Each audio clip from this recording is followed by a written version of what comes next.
We're so excited to have 4 female shop owners on our panel today. They're going to be sharing their experiences and give advice to females looking to grow their careers in the industry. Just a quick overview of how today will work. We'll have each panelist do a quick introduction, tell us a little bit about their business and how they got started in the industry. Then we've got some pre-selected questions for each panelist that we'll go through. And then at the end, if we have time, we will be opening it up for questions from the audience. Kathy, I'm going to call on you first. I didn't choose this industry for sure. I came alongside to help my husband, who started the business right about the same time that we met. And we had purchased a building and we were moving and we ran into some hurdles. So he needed the extra help. And we had grown by virtue of direct repair and also the location that we moved to. So I came alongside to help him. And I had always worked behind the scenes running for things, you know, we were raising 4 children. So at that point, when he needed my help, I came in and never left. Here I am. Yeah. And then he had been in the business for a lot of years. He started with 2 hands in a toolbox and had 2 pieces of paper, wrote the estimate, asked the customer if they wanted to fix it. And things got a lot more complex logistically. And so he wanted to do something else. So I ended up running the business with him. Thanks for sharing that, Kathy. Next, I'll call on Madison. If you could give out, tell us about your business and how you got started in the industry. I am Madison Alexander. I have been in the industry about 13 years. I started in high school pretty much, but I grew up in the business. My dad is a car lover. My grandfather is a car lover. So it was natural for me to get into cars. I originally wanted to be a mechanic, but I was really artsy and I like to draw on canvas and everything. So in high school, I kind of wandered over into the body shop side and I just fell in love with it. From there, I was in Skills USA and I ended up competing in skills and winning for the state of Tennessee and then going to nationals. And I've just been in love with it ever since. I've been a business owner for 4 years. I've been in body shop. I have been doing other things collision related, but it was about, let's say 6 years ago or 5 years ago, I really wanted to start doing more of the hot rod and the more car show type of work. I got into a hot rod shop and I was working there for a little bit.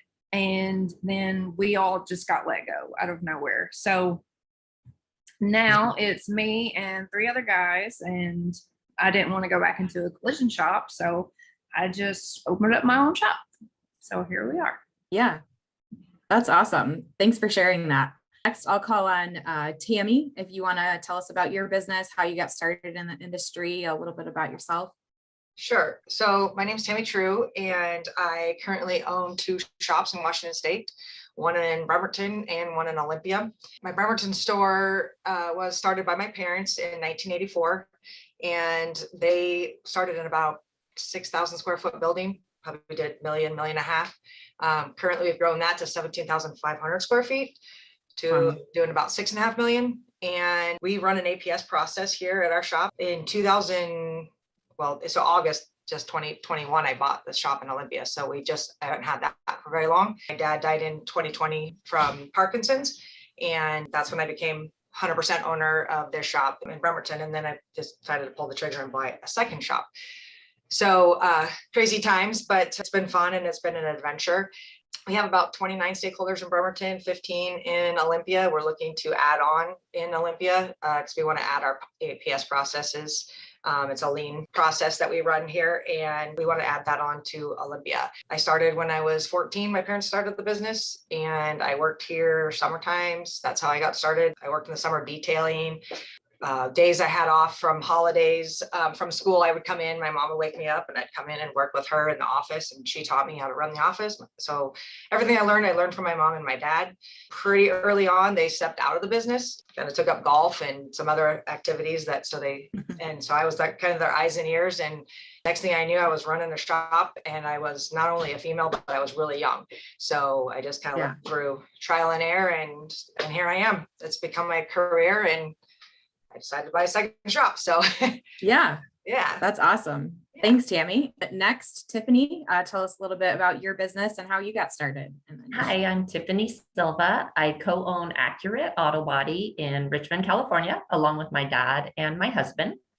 My dad founded our facility in 1984. My then boyfriend went to work for my dad as things were starting to increase in sales. And then when we married in 1991, I went to college at night and came to work for my dad and worked alongside my husband. Of course, at the beginning, I was a secretary, just answering the phones. And then I progressed to office manager, to HR, into the training. And then I found out that I was great with estimating and communicating with customers. And over time, things just grew, and you start doing a little bit of everything. I eventually became production manager, and we're very blessed, very fortunate about 5 years ago to buy our own property and build from the ground up. So at that point, I hired a production manager to take my position, and I became the operations officer, manager, taking control of everything at that point. My dad is still here. He has stepped away. He does like the golf too. Although tomorrow he's getting a new knee put in. But so I run the whole shop. So I'm sure you can imagine that's everything from washing a car if you need to filling in for an estimator, to tracking down paint. Paint is hard to get these days. We need paint to paint the cars.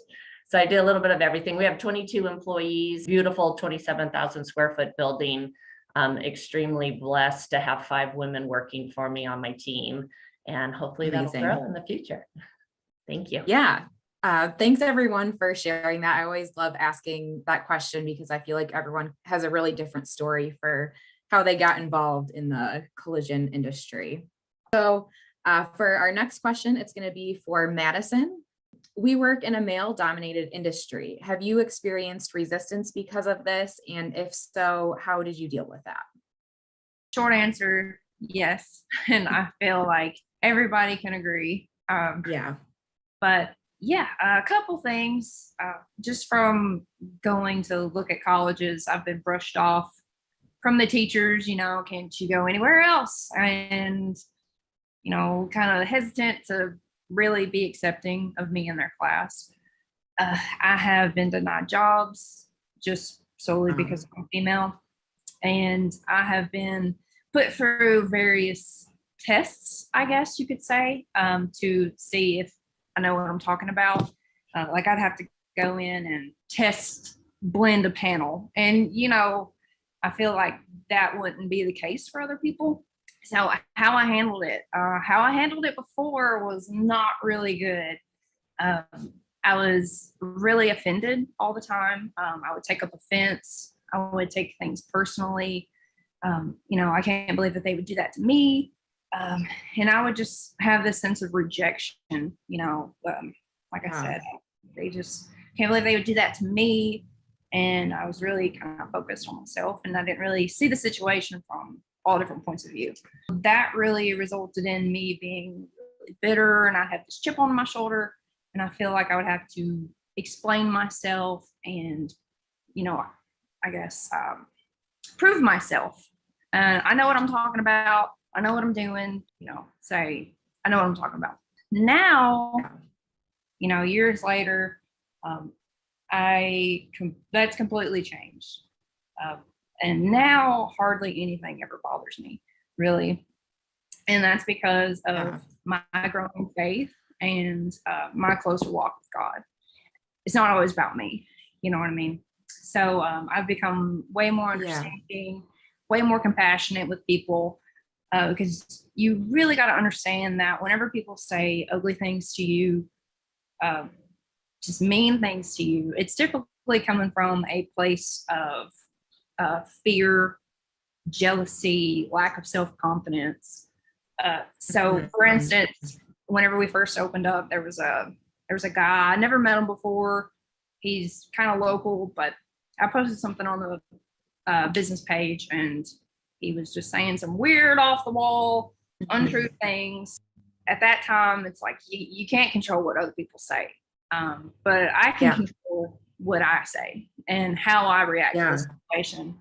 And if I'm going to get ugly right back with them, have to defend myself, and I wasn't going to choose to let this bother me. And I was going to choose to not be offended by these things that he didn't even know anything about. I'm just not going to do it. I don't have to explain myself to anybody, especially somebody I don't know on the internet, So after it all went down, he actually private messaged me and apologized. And he said that what he said was coming from jealousy. And what if I would have gotten ugly right back with him, then that would have just made the situation a lot worse. The thing that I'm quick to do is I'm quick to forgive others. I had to forgive him for saying those things, not because he deserved it, not because, he needed to be forgiven, but I had to do that because like before, I had a chip on my shoulder. I would be offended all the time. So I just had to forgive him and forgive anybody else that just said some nasty things about me for no reason. So I wasn't going to carry that around. I'm not going to let people affect me like that. Because if I just carry around unforgiveness, it's just going to hinder me from growing as a person, as a business owner, the follower of Jesus that I really need to be, that I strive to be. So that's kind of how I deal with things now. Well, yeah, thank you for sharing that. It definitely sounds like you've overcome a lot of obstacles, but I liked what you said about just controlling the things that you can control. Yeah, absolutely. Because you are never going to be able to control what other people are saying or doing. Yeah. Okay. So our next question is for Kathy. And Kathy, what obstacles other than being a female working in a male dominated industry have you encountered throughout your career, and how did you overcome them? Oh, well, it was interesting because when my husband decided to go to another industry, we were in the adjustment phase, and right about that time is when I was learning about lean processes and how to apply them to a body shop, the theory of constraints. And so, I'm presenting this to our employees, and they're looking at me like, oh, please bring him back and tell her to go back to Mars, And so I'm curious, Kathy. So one day I went to this forum that had community support businesses that support businesses. And I stopped at this booth and asked them what they did, and they asked me what I did, and then I ended up walking away. They said that they have government grants to assist with manufacturing. So, just walked away. And then I came back and I said, hey, I think we're remanufacturing the vehicle. And so I was able to get a grant within a couple of days. And so then a third party came in and did all the training with our employees. And so they needed to hear it from somebody else other than me, especially somebody that really knew their stuff, and they just happened to be a man too. So but it changed the culture of the business and, set us in a new direction. Next question is for Tammy. We often feel pressure to be great at everything, a great leader, mother, wife, daughter, etc. How do you manage these high expectations and the pressure that comes with them? And then how do you find a balance with all of that? Yeah, that's a great question. I'm not going to lie, I wasn't always good at it. As a mother, my daughter played soccer and I played softball and tried to run in the business. I had a great role model, my mom, and a little shout out to her. She's on right now. I learned a lot from her, and just learning to be strong and independent, not to rely on a man, taught me a lot of things. And that's how I kind of raised my daughter. And my biggest advice would be to, if I knew the tools that I have now, things would have been a lot easier for me, obviously. There's a lot of great programs out there that really can be helpful and successful. But like Madison said, you learn to control the things you can and not sweat the small stuff that you can't, because you do run into hurdles, being a female, guys not trusting you, customers not trusting you as far as that goes. But to find that balance, you just really have to be able to put yourself in the moment and then focus on actually taking the time for yourself and learning to say no, and being okay with that. I struggled with that in the beginning. Like I said, with my daughter playing soccer, I tried to make everybody happy. I said yes to everything. I never said no. And pretty soon I was running myself ragged. And at the end of the day, I was, worn out and I wasn't good for anybody. And it took me a while to figure that out. But once I did, I started working out. I played golf. Like I said, I used to play softball, but I gave that up because of the knees.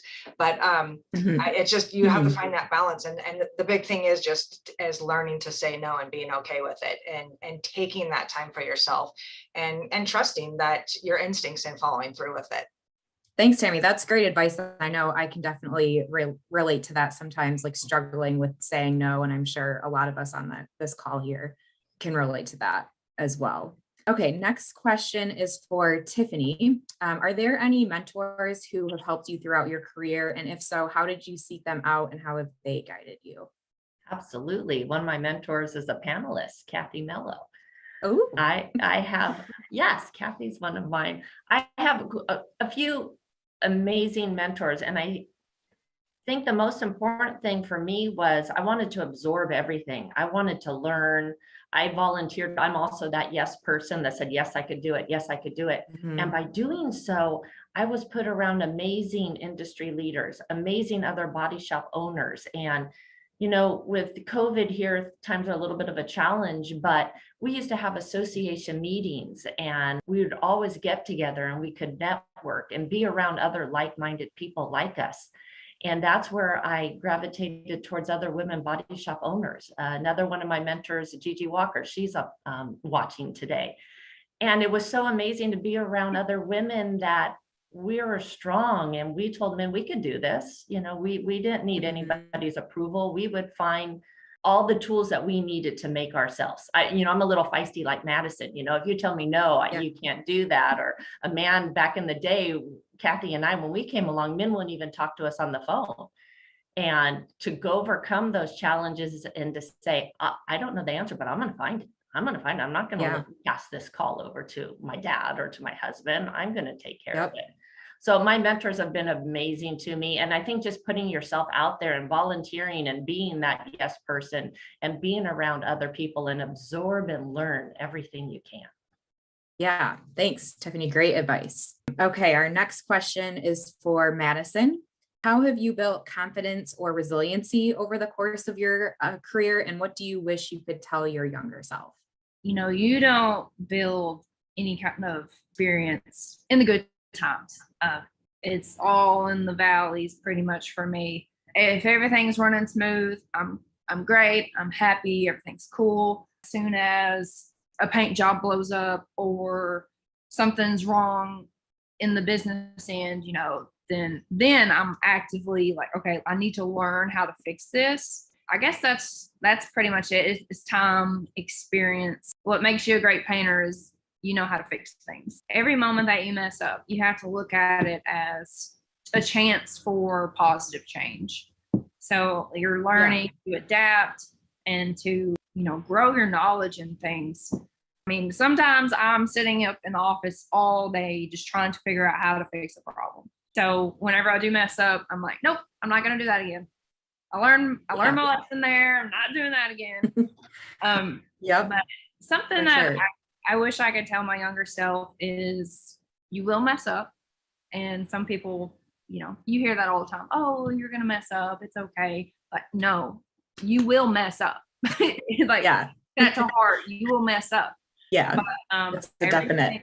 Yeah. It's like everything will be okay though, because in those trials and those tribulations, it will make you so much stronger than that you could ever imagine. And don't forget, you know more than what you think you know. It's like you don't know everything because you're a little baby, but you still know more than what you think you know. and be confident in that and stand up and stand strong for what you want and what you believe in. I think that's so true that you only learn when you're, going through like the difficult situations, not when everything is going right and it's all easy. Tammy, our next question is for you. How are you promoting women within your company and driving diversity and inclusion? I mean, it used to be that there was maybe one female in here and myself. And now I currently have 9 awesome female stakeholders.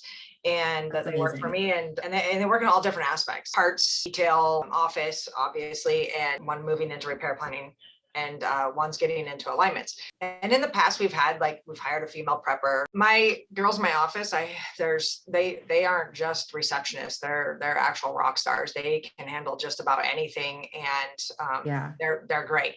Things I do to promote them, I encourage them to learn more about the business and grow within themselves and the company. One of the ways that I've been doing that is, if anybody's familiar with Discover Leadership, you learn a lot about yourself, and that teaches you the things that you learn about yourself within, teaches you to be a great leader.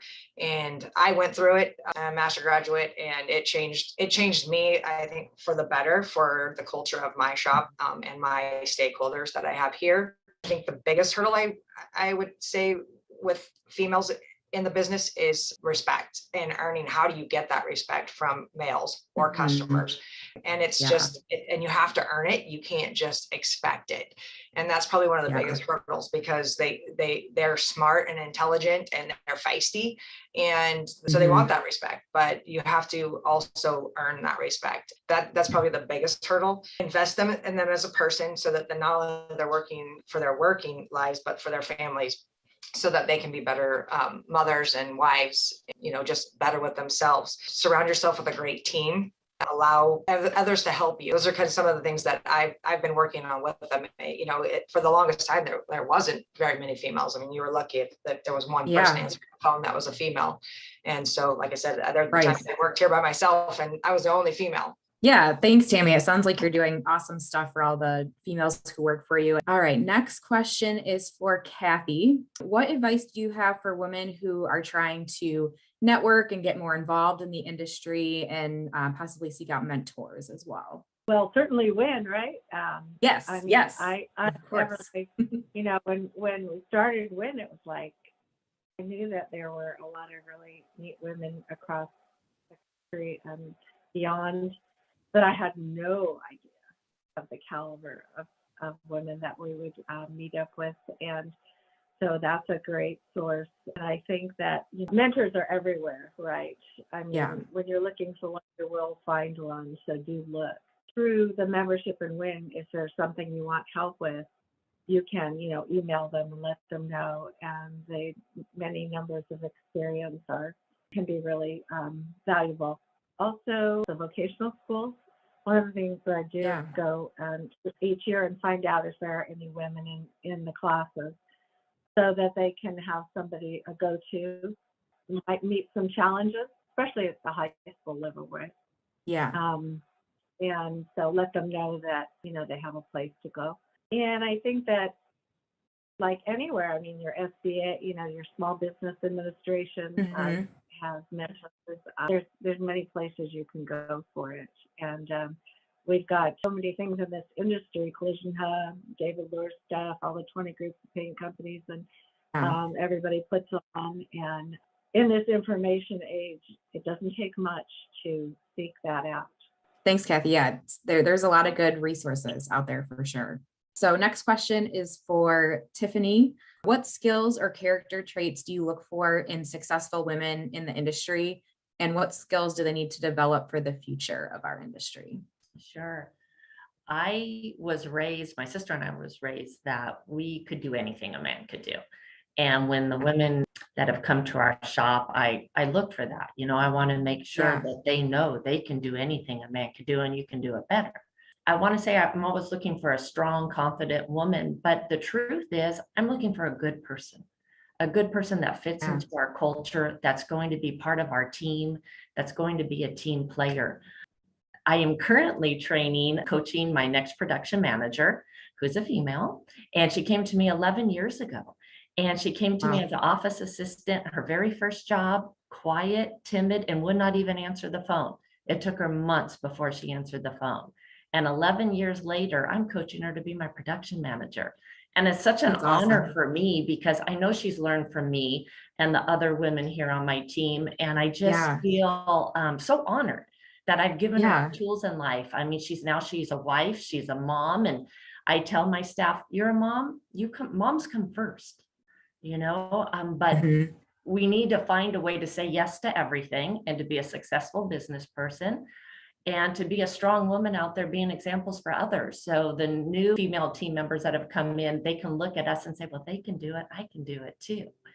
And I Yeah. think those coming in, need to be a team player to be able to say, yes, I can do it. Or I don't know the answer, but let me research it. Let me absorb. And the desire to learn is just something that you have to have inside you to help you grow and to be part of a successful team.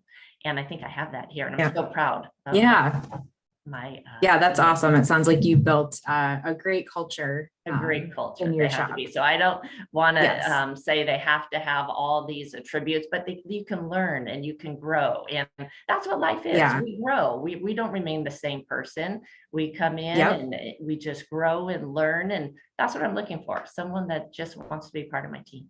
Well, and I like what you said about, when you don't know the right answer, you seek it out and find it. And I always like to have that same Yeah. philosophy. And we will make mistakes, and Yes. we will, but you do Yep. need to earn the respect of the rest of the team and admit if you do make a mistake, and we learn and we grow from that, and it makes us a stronger person. Yeah, absolutely. Yeah. All right. So I think we're going to go into some questions that we've gotten from the audience next. All right. So the first one I have, and this isn't for anyone particular, so any of our panelists who want to take this, what is the biggest challenge these days for shops besides finding technicians? Aside from the supply chain issues, which is, Mhm. something that's just come upon us, I think the thing that's gone on for a very long time, and if you go back to, how I came into this, my husband leaving the industry, they lost a good mind. They lost someone who had good mechanical abilities. The industry, really lost out. And it's the commanded inefficiencies that are put upon us as collision repair to go back and forth and back and forth. And, Mhm. it would be really nice if we can, all stakeholders can get to a point where the most important thing is proper repair. And Yeah. from that point, then to working together to streamline how we get to do that, how we get to that. And also, instead of just saying this is the way it's going to be, this is what we want you to do. Let's work together and make it a better place. A lot of people fall out as a result of that. The procedures and the ways to do proper repairs where Mhm. it's seamless and everyone is continually trying to do the proper repair and take care of the customer. And then And- battling the insurance companies on top of it. Exactly. Yeah. You're doing the right things, but you should get compensated for it, and you're not. And that's a constant battle. I mean, you almost have to have a full-time person in that position to fight the insurance companies on every repair, and that's getting monotonous. Yeah. Our next question was actually, what are your pain points when working with insurance companies? So that was a very good transition into that. Well, I just want to say it's not a very good model to have in a time when we are desperate for people to come into this industry, and we need it quickly because our older generation is phasing out. It's just ever important that people know what they're doing. This is not like the old days when you could take your car in the backyard and take it apart and put it back together. It's not like that anymore. Right. And so we really need to be more invitational to people coming into the industry, so that back and forth inefficiency that takes place, it just wears people down. So we want to, try to, as repairers, I believe we're in unison that we all want to try to repair that. For those of you using some sort of lean process, how do you maintain that either when you are really busy or really slow? can take that question. Because we run lean processes, we have been we started in 17. So it's, we're going on our 5th year. It's, like I said, it's APS, Advanced Process Solutions, the BASF program. We went through quite a transition and made a lot of changes in our shop in order to be able to run these processes. The difficult part is getting your team buy-in, and you have to do that by doing the things that we did in order to get that. We completely gutted the shop and cleaned it, and we put in new floors and made a nice facility for them. And it was already a nice facility, but we made it nicer and then set those expectations. But I didn't go in and do it myself. I had to have, they did it with me, and I was out there in the trenches right along with them and cleaning and getting things done for them. And we've maintained for 5 years. I know I'm in a performance group with all APS shops, and that's something we talk about all the time, is that struggle of maintaining that and how do we maintain that. But it's something that you have to, you feel like you're that nagging mom or dad, but you have to, like, don't throw that on the floor, pick that up, sweep the floors. I mean, you manage it, and you literally have to manage it. And if you don't, we're finding that struggle a little bit with getting the second shop. My production manager that was here is now spending the time down in Olympia, and I spent most of my time there, and we fell off some of our processes, and then as we got busier, because we're super slammed right now. And so there's not enough hours in a day to get all the things done. And that's why I have a staff of 29. And so we have a heavy admin staff, and I do that in order to support the APS processes for my technicians, so that they're not writing the supplements and we're not doing secondary parts orders. We track all of that stuff. And it's a great process. But like I said, you do have to babysit it. You have to manage it, and you follow the same process, whether you're busy or you're slow. You can't miss a step. If a step's being skipped, you got to go back and revisit it and say, hey, it's non-negotiable. Follow those processes. Sustenance is probably the most challenging thing, because as humans, we just naturally, tend to deviate. So it is very time consuming, but worth it in the end once everybody, falls into that habit. How do you actively recruit women to work in your shops as technicians, not just estimators and office staff? I'm working with Contra Costa College right now. There's a new apprenticeship program, the Rincon model, and there is actually a female enrolled in the program.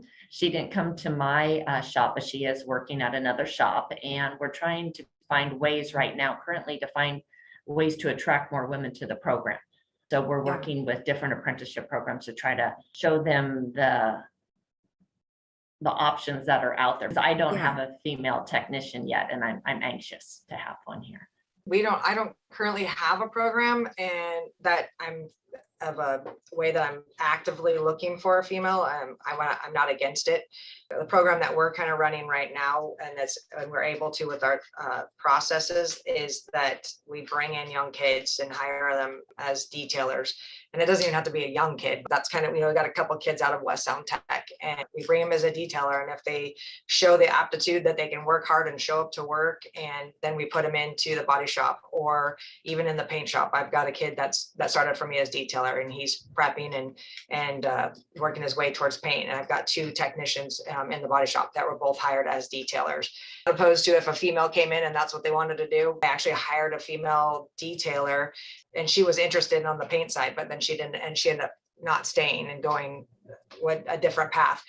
But I do have a female detailer currently, and she's interested in doing alignments and like we have a mount balance and tire machine. She wants to kind of do that part of it, and she's interested in the body shop side of it. She's super quiet and super mousy. So I was like, how is she going to do that? But like, I think it was Tiffany that was saying that somebody was scared to answer the phones even, and super quiet. So she might turn out to be somebody super feisty and able to do it. So I'm anxious in getting her into eventually starting that process. So, but I don't have an active program to be able to do that. It'd be great to find one.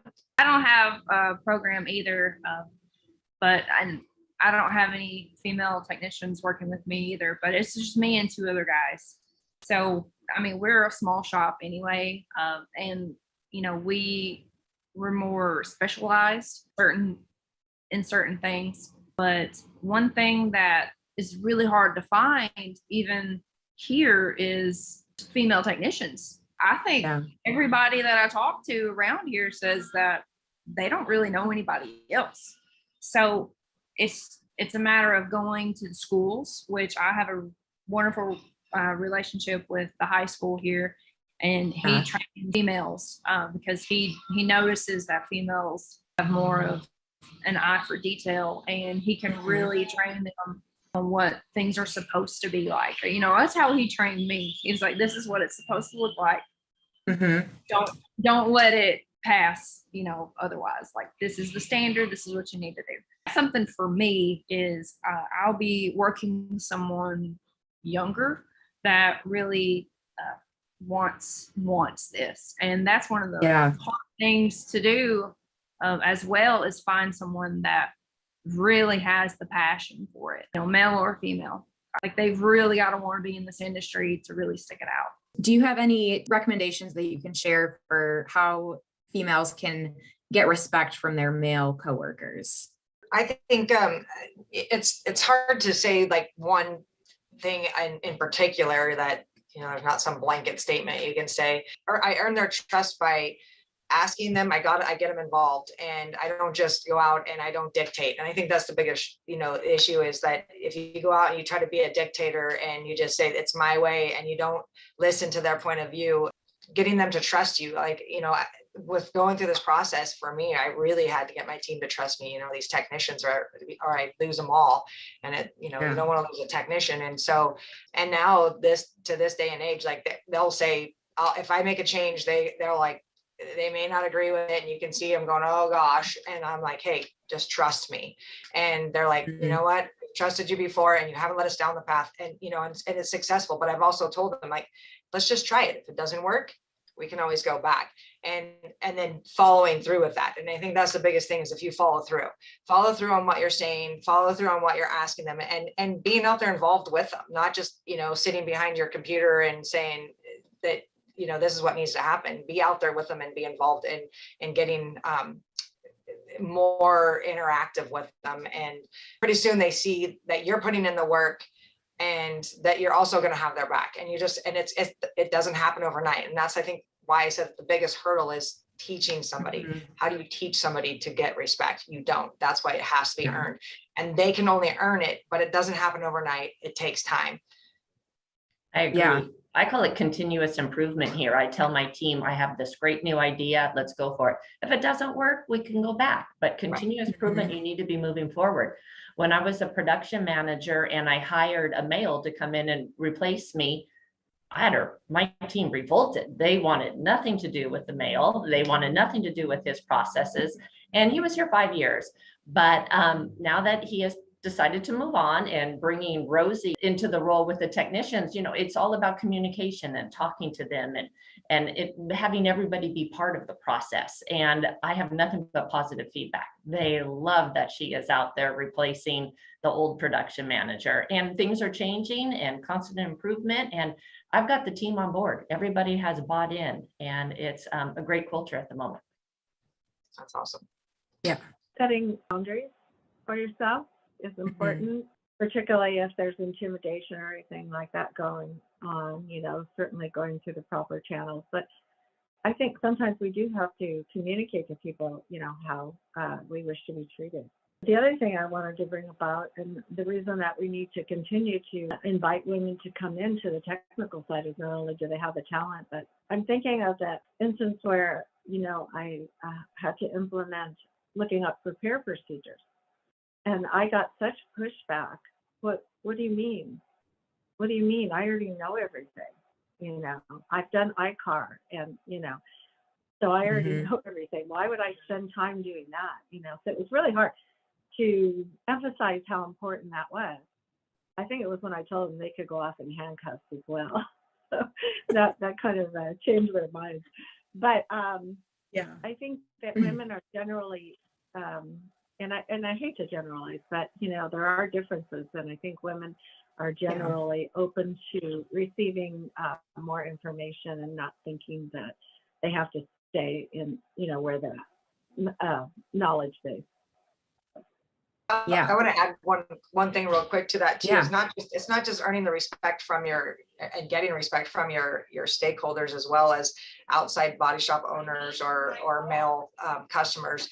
I was actually surprised by the fact of when I got outside of my little box here and started speaking with other shop owners, how much the male shop owners looked up to what I was doing, and were like, I want to pick your brain, and I want to talk to you. How are you doing this? Because I was successful at what I was doing. And I think that speaks for a lot for itself too.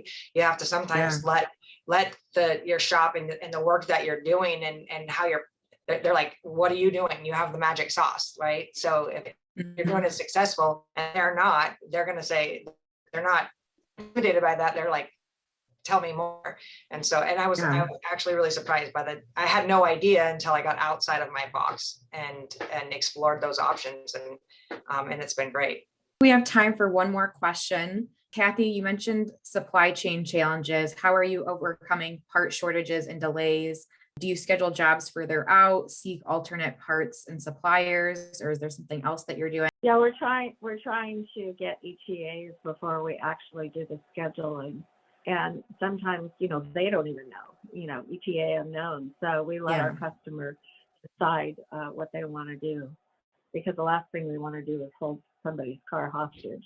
The other thing that if they don't have an ETA, I will call the manufacturer, the customer service line on behalf of our client, and see if they can add any information to what's going on. There was one instance, and it was before that supply chain issue, but there was I think it was an HHR or something, not too many of them were made. And it was going to be, 6 weeks before we got the part, and it wasn't a big deal, but it had to be there for the car to be roadworthy. And I did that. I called the manufacturer, and they were able to circumvent it from customs. It was coming from the Orient. And rather than go to the warehouse and then come to us, which would have taken 10 to 14 days, they were actually drop shipped it right to us. So sometimes reaching out beyond your scope. I'm sure that the parts people are going nuts, because, we also have a practice of checking in with them each day as to how that's going, how the ETA is going. Trying not to deviate from, proper, because I've seen it happen not with ourselves, but other facilities where during this crisis, they've resorted to other kinds of parts that weren't the right kind of parts put on the car to indemnify the vehicle, and they did it to get the car through. I'm sure that was the motivation. But anyway, we just need to try to maneuver our way through it, right? For us, we're getting ETAs, but we're trying to do pre-order. Our APS process is we don't pre-order, and we've had to resort to more pre-ordering just because we were running into the issue. We get the car in, you completely disassemble it. Now you just made it undrivable, and you find out a bumper is 2 months back ordered, or it doesn't have a release date, or whatever it is. And so we're changing that process a little bit until things change in the industry, that the supply chain gets better, hopefully, that we can go back to what we were doing. But trying to do more pre-ordering, which then you've got, you're stocked up with parts, but then convincing the dealerships, don't bring them until they're scheduled. And, we're scheduled out to April. And so don't bring those, we don't need those parts in April until April, bring them in April. So we're trying to do more of that. My parts, I have 4 people in parts. What some of the things that they're doing is they know some of the cars that are difficult with parts to get. If it's a Highlander, whatever, then they know in it. So they'll see what's scheduled out. They're getting those dates, and they can see it in there. They're getting tasked with it, and then they can see that. And so then they can go, hey, I need to be proactive and either getting that part, let's look what's on the sheet, and getting them. So they're just being more proactive in as much as they can. It's not a perfect world right now. It's not a perfect scenario, but we're like navigating through it. Yeah. We've got just a few minutes left. Madison or Tiffany, did you have anything you wanted to add to that? We're doing the same thing, pre-ordering the parts and trying not to inconvenience the customer. The worst thing is when they arrive to drop off and we have no parts and we find out they're on back order, and then have to take them out of the rental and put them back in their vehicle. So we have, my parts manager is going a little crazy with all the parts that we have here, but we currently have 21 cars on a list of no parts available. that are just waiting. Wow. And then it's kind of difficult also when we're scheduled out so far. And then when their parts come in, then we don't want to keep them scheduled out very much longer. So it's very much of a challenge. And I Yeah. think going forward, it's going to remain a challenge for this year. I agree. You know, I'm a little different. Some cars have been here for 3+ years. You know, we're taking them from frame up. So it's a long process. So like vintage air kits, I know that they're about 20 weeks behind.